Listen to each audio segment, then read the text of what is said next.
pagi adik-adik semua. Semoga kalian baik-baik saja ya. Kakak punya pantun nih, dengerin ya.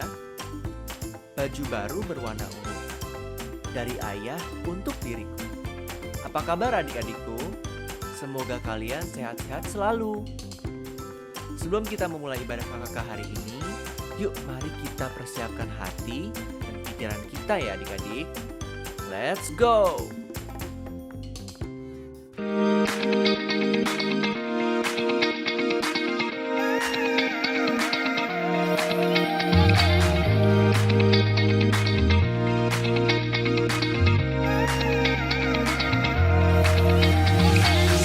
Waking up knowing there's a reason.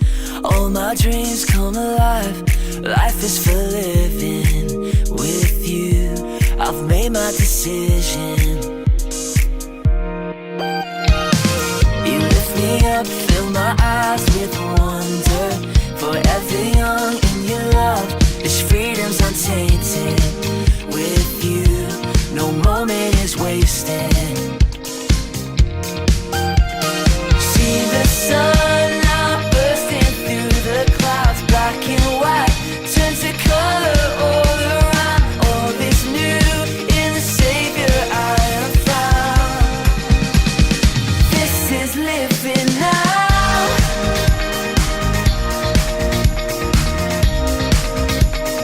This is living now.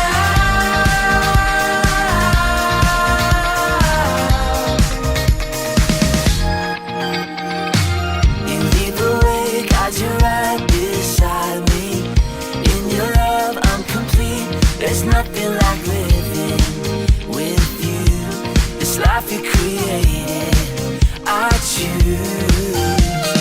See the sun now bursting through the clouds, black and white turns to color all around. All is new in the Savior I have found. This is living now.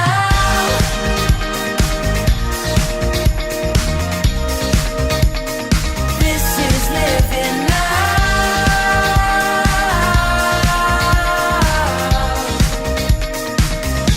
You take me higher than I've been before. It's your perfect love that sees me so. Cause your freedom is an open door. You are everything I want and more.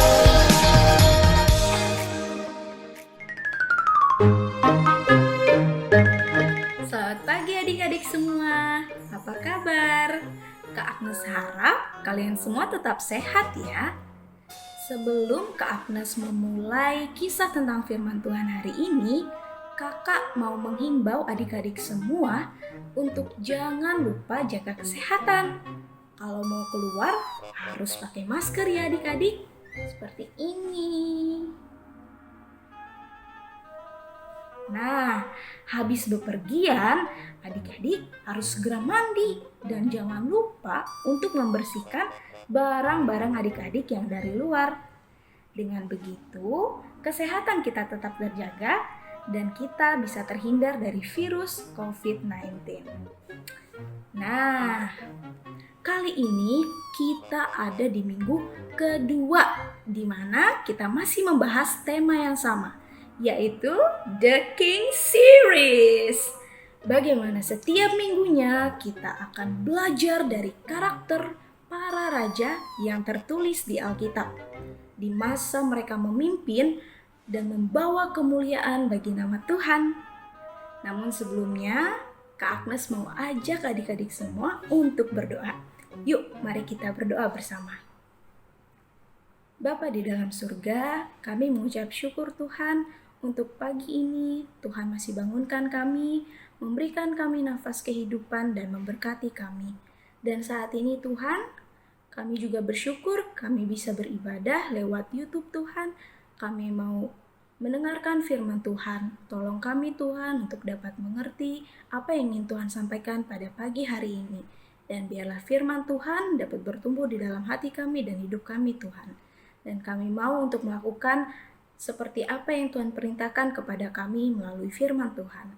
Terima kasih Tuhan, di dalam nama Tuhan Yesus kami berdoa, mengucap syukur. Haleluya. Amin. Hari ini kita akan belajar dari kisah seorang raja yang sangat terkenal. Wah, siapa ya? Coba adik-adik tebak. Yap, kita akan belajar dari karakter seorang raja yang bernama Daud. Seorang raja yang dipilih Tuhan karena memiliki hati yang sangat luar biasa. Judul cerita hari ini, Raja Daud, pemilik hati yang berkenan kepada Tuhan. Wah, dari judulnya saja sudah membuat kita tertarik ya adik-adik untuk mengetahui apa sih yang membuat Daud sampai dijuluki sebagai satu-satunya raja yang memiliki hati sangat disenangi oleh Tuhan. Kisah Daud ini diambil dari 1 Samuel 16 adik-adik. Pada zaman dahulu kala, di kota Bethlehem ada seorang dari suku Yehuda yang bernama Isai. Nah, Daud ini merupakan anak paling kecil dari Isai. Dan Daud sangat suka membantu ayahnya untuk mengembalakan ternak. Daud sangat suka bernyanyi dan membuat banyak pujian pada saat ia sedang mengembalakan ternak ayahnya. Makanya kalau adik-adik baca Alkitab, ada buku Mazmur. Nah, itu merupakan kumpulan dari puji-pujian dan doa yang Daud buat untuk memuliakan nama Tuhan. Sehingga Tuhan sangat senang sama hatinya Daud yang mau dekat dan mau bergaul dengan Tuhan lewat puji-pujian yang ia bawakan setiap harinya. Tuhan sangat menyertai Daud dimanapun dan apapun yang ia lakukan. Pada saat Daud sedang mengembalakan ternak milik ayahnya, ia seringkali harus berhadapan dengan hewan buas yang mau menerkam ternak miliknya. Tetapi dengan berani dan cepat, Daud bisa mengalahkan hewan-hewan buas tersebut dengan senjata andalannya, yaitu ketapel. Adik-adik tahu ya, ketapel itu seperti sebuah alat yang bisa melontarkan batu jika kita menggunakannya dengan benar, mengarahkannya dengan benar, dan dengan kekuatan yang tepat. Nah, di saat bangsa Israel sedang diserang oleh bangsa Filistin, Raja Saul dan pasukannya diolok-olok sama orang Filistin yang bernama Goliat. Wah, adik-adik tahu Goliat itu badannya tinggi, besar banget. Dia terkenal sangat kasar dan sangat kejam. Tetapi Daud sanggup mengalahkan Goliat, seorang dari Filistin yang badannya besar dan terkenal sangat kejam kepada siapapun. Goliat menantang bangsa Israel. Dia berkata seperti ini, "Hai orang Israel, berikan kepadaku seorang, supaya kami berperang, seorang lawan seorang." Wah, mendengar hal itu membuat Raja Saul dan bangsa Israel menjadi cemas dan mereka sangat takut. Tetapi saat Daud tiba di medan perang untuk mengantarkan makanan bagi kakak-kakaknya, Daud mendengar hal itu. Dan Daud tidak terima. Daud merasa Goliat tidak pantas berkata seperti itu kepada bangsa Israel, umat pilihan Allah. Maka Daud mengajukan diri untuk melawan Goliat. Walaupun saat itu ia diragukan oleh banyak orang, bahkan oleh Raja Saul. Tetapi Daud tetap yakin dan dia berani karena Daud tahu ia berperang untuk membela Tuhan dan ia memiliki keberanian dari Tuhan. Akhir kisah, seperti yang kita tahu, Daud akhirnya berhasil mengalahkan Goliat dan ia membawa kemenangan bagi bangsa Israel. Kisah Daud sebelum ia menjadi raja menggantikan Raja Saul, Daud harus mengalami banyak kejadian yang sangat tidak mudah adik-adik. Di mana ketika Tuhan menyertai dia dan membuat dia berhasil memenangkan banyak perang, membuat Raja Saul menjadi iri sama Daud karena Daud banyak dipuji oleh bangsa Israel. Singkat cerita, Tuhan tetap membuat Daud selamat dan membuat Daud menjadi raja menggantikan Saul. Lalu, kisah Daud berlanjut sampai ia menjadi raja atas seluruh bangsa Israel. Ia diangkat oleh seluruh suku Israel karena mereka melihat bahwa Daud banyak memimpin gerakan Israel dan mereka juga melihat bahwa penyertaan Tuhan sangat nyata bagi Daud. Nah, dari kisah hari ini, kakak mau kita sama-sama belajar ya adik-adik, bagaimana kisah seorang Daud yang hanya dari pengembala ternak milik ayahnya, ia kemudian menjadi raja atas seluruh bangsa Israel. Dari dulu, hati Daud selalu memiliki keberanian karena ia tahu Tuhan menyertai kehidupannya. Kisah Daud yang selalu memenangkan banyak pertempuran dimulai dari hatinya yang mau menyenangkan Tuhan. Hati Daud sangat fokus untuk mau dekat dan terus bergaul sama Tuhan adik-adik. Makanya dia suka buat banyak lagu, memuji Tuhan dan menari untuk Tuhan.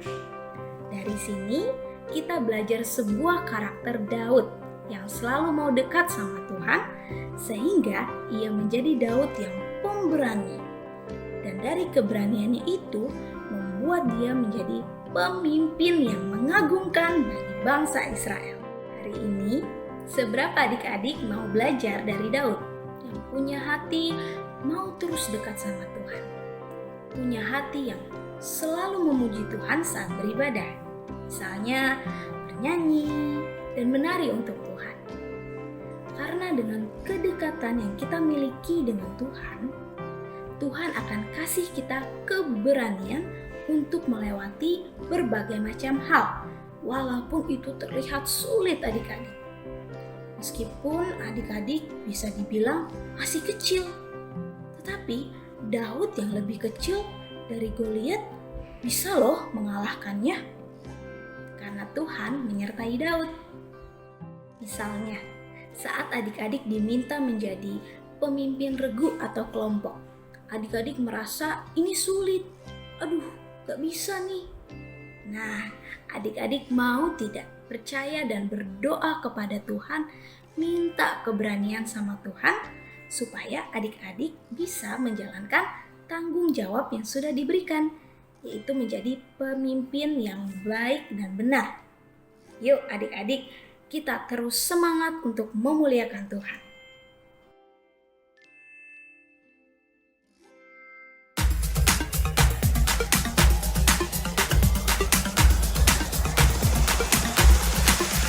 I will sing forever of your love come down. With my hands to heaven, shout your praises loud. I was lost in darkness when you pulled me out. I will sing forever of your love come down. I will sing forever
Selamat pagi adik-adik semua.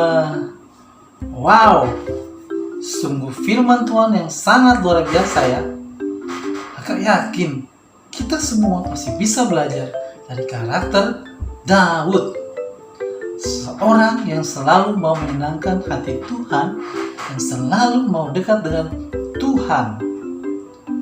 Sehingga Tuhan yang akan berikan kita semua keberanian itu.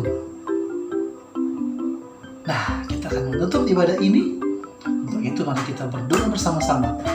Lipat tangan, tundukkan kepala, tutup mata, kita berdoa. Tuhan Yesus, terima kasih kalau hari ini kita bisa bersama-sama belajar dari firman Engkau yang sungguh luar biasa. Kita bisa belajar dari karakter Daud. Seseorang yang selalu mau menyenangkan hatimu, selalu ingin dekat dengan Engkau, Tuhan.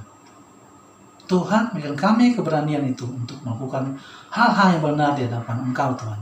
Terima kasih Tuhan Yesus. Terima kasih untuk semua yang kita telah belajar hari ini. Dan biarlah kita selalu bisa senantiasa berada di dalam Engkau. Di dalam nama Tuhan Yesus, kita berdoa. Amin.